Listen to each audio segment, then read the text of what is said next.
Pinagtibay ng Sangguniang Panlungsod ng Kidapawan ang Proposed Resolution No. 122 na naglalayong hilingin sa Food Terminal Incorporated o FTI at National Food Authority o NFA North Cotabato Branch na magpatupad ng mas maayos, ligtas at systematic na paraan ng pagbebenta ng murang bigas sa lungsod. Ayon kay Councilor Michael Irvin Ablang, ang siyang nagsulong ng nasabing resolusyon, masiguro ang public safety at equitable access para sa lahat ng qualified beneficiaries upang maiwasan ang kalituhan at siksikan sa pila. Sa obserbasyon ni Councilor Carlo Agamon, mapapansin na gabi pa lamang ay nagsisimula na ang pagdagsa at pagpila ng mga tao sa harap ng ahensya, bagay na dapat umanong maaksyonan agad para sa kapakanan ng publiko. Iminungkahi naman ni Councilor Francis Palmones Jr. ang decentralization o ang paglilipat ng distribution points mula sa sentralisadong opisina ng NFA patungo sa mga barangay local government units o BLGUs. A suggestion, it is could be included that the distribution be not centralized in the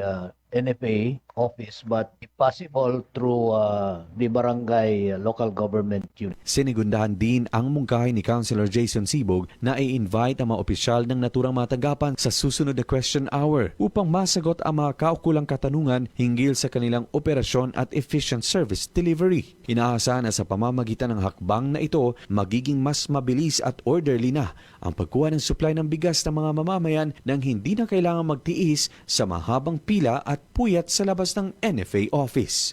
Luigi Alan Totor, NDBC, Bida Balita.